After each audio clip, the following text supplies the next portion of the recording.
Tervetuloa taas tänne Leffahullu-podcastin pariin. Lokakuu ja kauhukuu lähestyy ja otetaan pieni varaslähtö kauhuleffoihin, joten tällä kertaa arvostelussa on The Conjuring ja sen 4K UHD-julkaisu.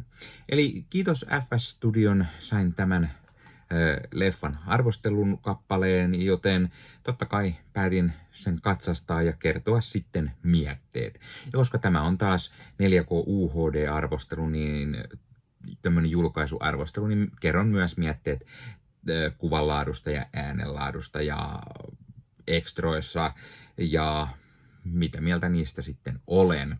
Ja totta kai myös itse leffasta.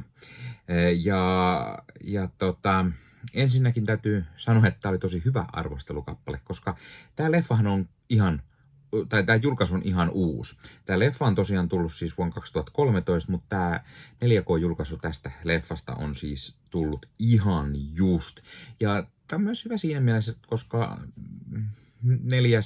Conjuring on juuri nyt elokuvateattereissa, niin sopii todella hyvin katsastaa pitkästä aikaa tämä leffa. Mä en tosiaan ole nähnyt mitään muuta kuin tämän alkuperäisen Conjuringin tästä pääsarjasta.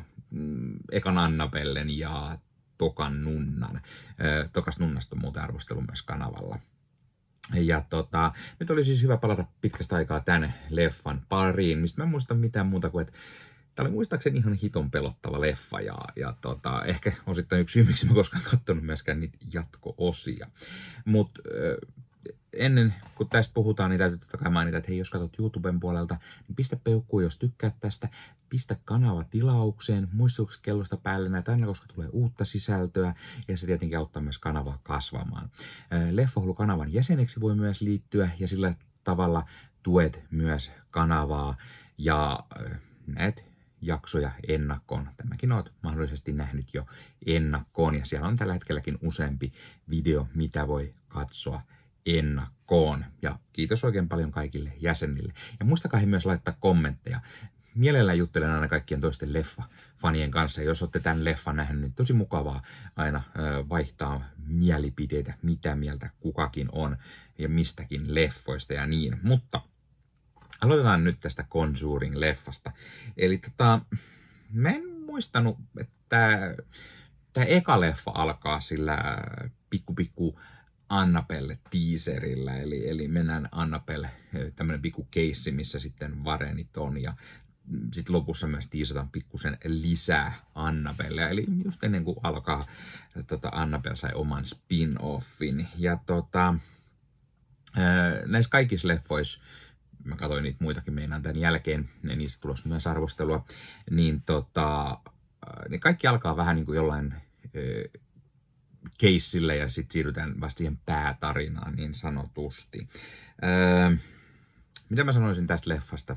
Muuta kuin se, että tää on ihan hiton pelottava ja ahdistava leffa.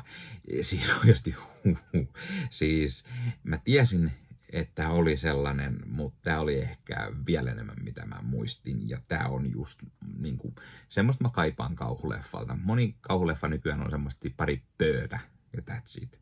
Nunna 2 esimerkiksi oli just sellainen, tai pari muuta semmoisia viime vuosien tullut elokuvan jatko-osaa tai spin-offia. Ja se on tosiaan yksi syy varmaan, miksi mä en koskaan katsonut näitä jatko-osia, koska tää on aika moista. Ja totta kai täytyy sanoa, että kauhuhan on katsojan silmässä, mielessä. Joku toinen asia on pelottava toiselle ja sitten ei taas välttämättä sille toiselle, mutta tää on ehkä itselle se yksi pahimpia kauhuleffoja, mitä on. Ja mä tykkään sen takia tästä paljon. James Wan, joka on tämän leffan ohjainnut, kirjoittanut, on onnistunut luomaan todella tehokkaan kauhuleffan, mikä muistuttaa paljon Manajaa, Poltergeistia, ei pelkästään siksi, että sijoittuu 70-luvun alkuun ja muistuttaa sillä tavalla ehkä enemmän vielä niin, mutta tämmöistä just samanlaista tämmöistä pelottavan hiipivää kauhua, joka ei pelkästään noja siihen fiilikseen, vaan myös siihen itse tunnelmaan ja siihen koko niin kuin sen pelon rakentamiseen. Tässä elokuvassa seurataan siis Warrenin pariskuntaa, Eddieä ja Lorrainea, jotka tutkivat tämmöisiä eriskummallisia ja demonisia asioita. Ed on demonologi ja Lorraine taas eräänlainen tämmöinen selvän näkijä, joka sit saa aina yhteyden kuolleisiin ja näkee vähän mystisiä asioita. Ja kun Perronin perhe muuttaa, heidän uudessa talossa alkaa tapahtumaan kummia. Ja he löytävät jollain tavalla nämä Warrenit ja pyytää heiltä sitten apua. Ja hyvin pian käykin selväksi, että Perronien kotona onkin paljonkin yliluonnollisia asioita ja demonista toimintaa. Tässä leffa pähkinänkuoressa lähde spoilaamaan enempää, jos joku ei nyt ole tätä leffaa vielä nähnyt. Tässä elokuvassa on todella hyvä näyttelijäkaarti. Patrick Wilson on Ed Warren, Vera Farmiga, Lorraine Warren, Lily Taylor on Karen Perron ja Ron Livingston Roger Perron. Siis hitto nämä näyttelijät on vaan niin hyviä. Siis Patrick Wilson ja Vera Farmiga sopii niin mahtavasti Warrenin pariskunnan rooliin. Molemmat vetää todella hyvät roolit. Ja nykyään oikeastaan aina kun näkee Vera Farmigaa jossain, niin tulee vaan tää rooli aina mieleen. Esimerkiksi toi Marvelin Hawkeye-sarjassa, kun hän oli mukana, niin jotenkin ensimmäisenä tuli mieleen tää ja alkoi heti epäillä, että no vähän outo hahmo, vaikka hän nyt tässä ei ole mitenkään niinku semmoinen, mutta tuli vähän semmoinen niinku pikkusen kauhufiilis siitä. Patrick Wilson toimi myös hienosti hänen miehenään Edinä tässä. Ja jos puhutaan tämän leffan rooleista, jotka jää mieleen, niin Lily Taylorin rooli vasta jääkin mieleen.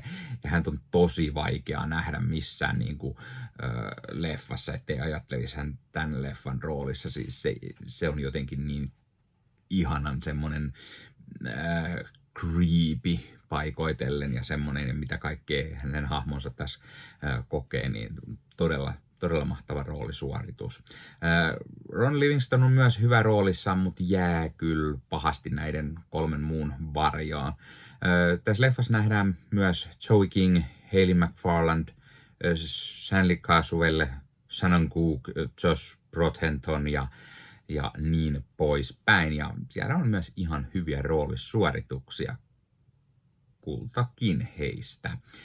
Tämän elokuvan on käsikirjoittanut Chad Hayes ja Carrie W. Hayes, ja tämän on sitten ohjannut James Wan, joka sitten onkin nykyään aika tuottelias herra. Siis jos mietitään, että oikeasti hän ohjasi ekat 2 Conjuringia, sitten tuli valtava universumi, hän on tuottanut ne loput osat. Hän on ollut tekemässä Insidious-elokuvia, ensimmäisen Saw-leffan, näistä molemmista on tullut kunnon kauhuleffa franchiseit.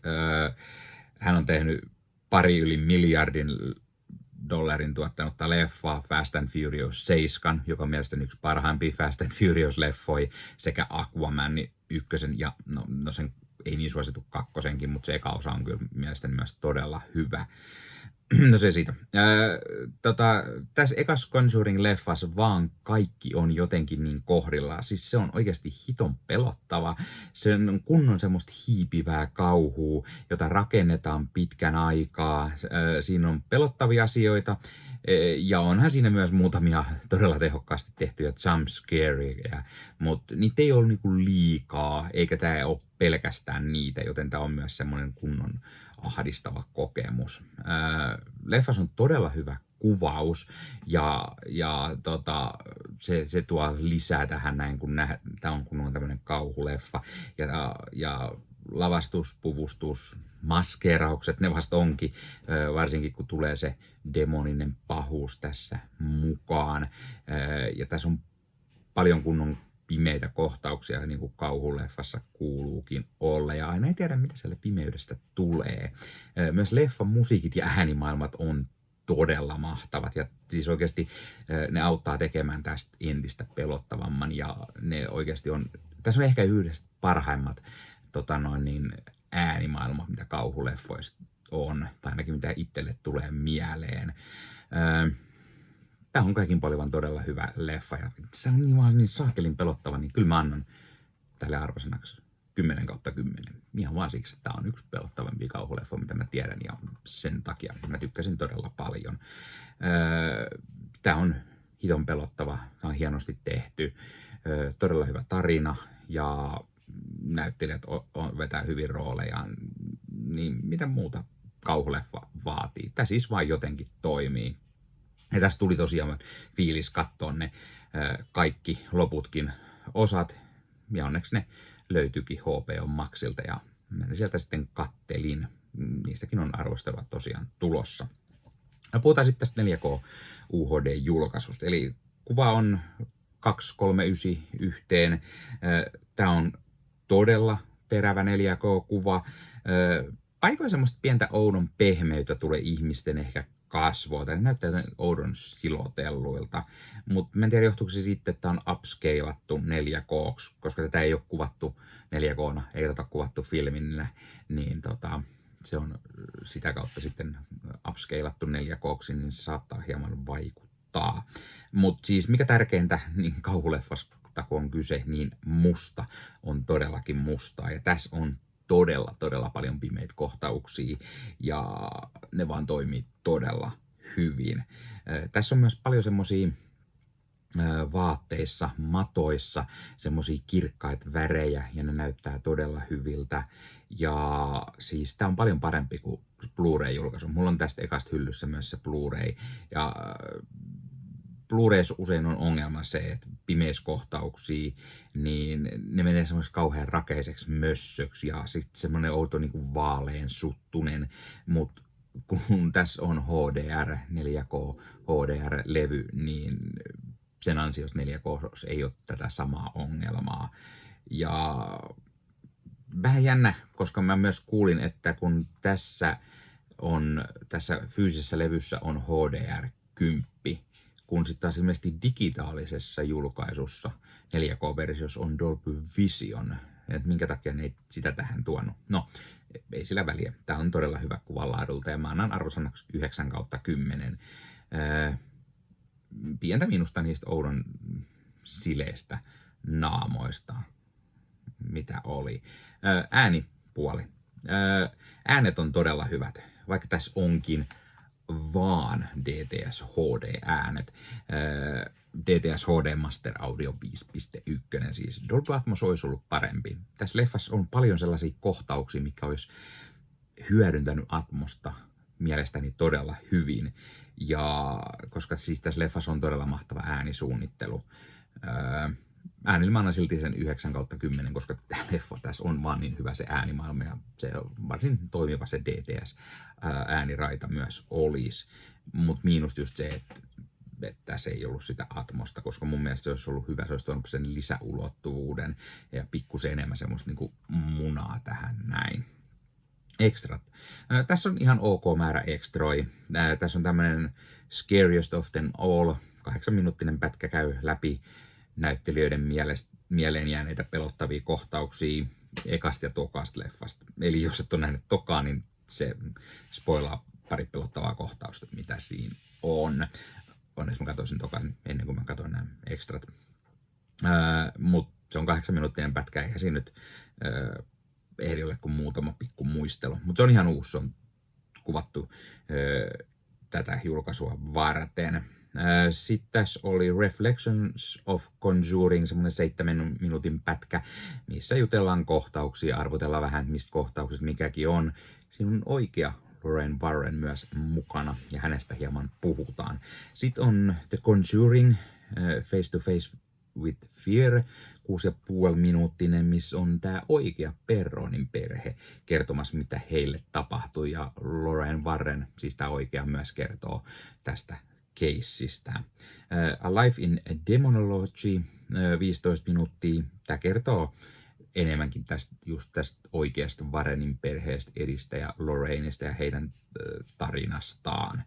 Ja sitten on vielä Scaring the Shit Out of You, 8 minuuttia. Tämä kertoo tämän leffan tekemisestä ja oikeastaan James Wanista ja miten nämä tekijät hehkuttaa häntä, näyttelijät ja tuottajat ja näin, ja miten lahjakas hän on leffojen tekijänä ja nimenomaan kauhuleffojen tekijänä ja pelottelijana. Ihan ok pätkä. Mutta aika vähän lopulta tässä on niitä ekstroja. Arvosanaksi ekstroilla mä antaisin, en mä tiedä, 6. Ja sanotaan 6 kautta 10. Onko 6 kautta 10 hyvä ekstroilla? Siinä oli, no sanotaan 7. Siinä oli sentään jotain yritystä ja jossain on paljon vähemmänkin ekstroi.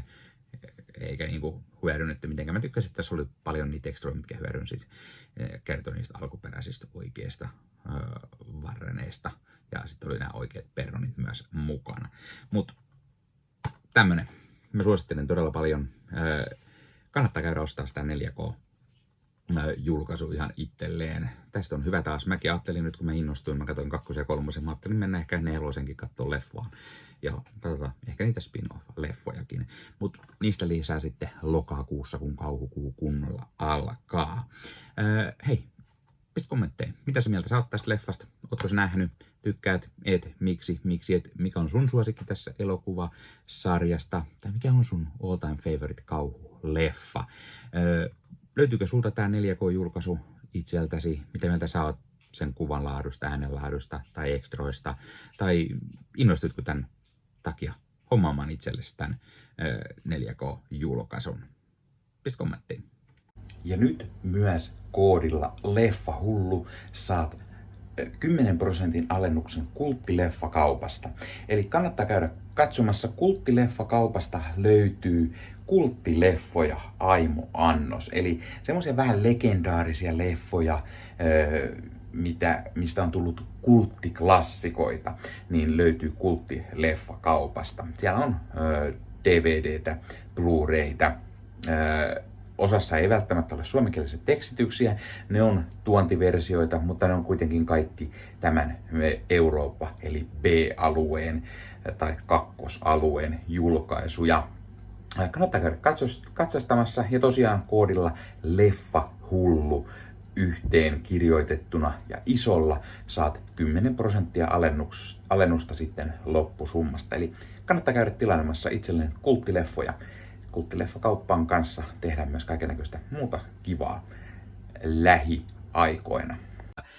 Ja hei, jos katsot YouTuben puolelta, niin pistä peukkuun, jos pistä kanavatilauksen muistoskellosta päälle näitä, koska tulee uusia videoita ja sen lisäksi ottaa kanava kasvamaan. Eli kiitos kaikille, jotka olette kanavan tilanneet. YouTuben puolella siellä on jäsenyydet, superominaisuudet päälle. Sieltä voi jäsenet tulla kanavan jäseniksi ja sieltä saa erikoismainintaa esimerkiksi tohon nimen, kun on kanavan jäsen ja sit saa erinäköisiä hyviä asioita. Näkee ennakkoonkin.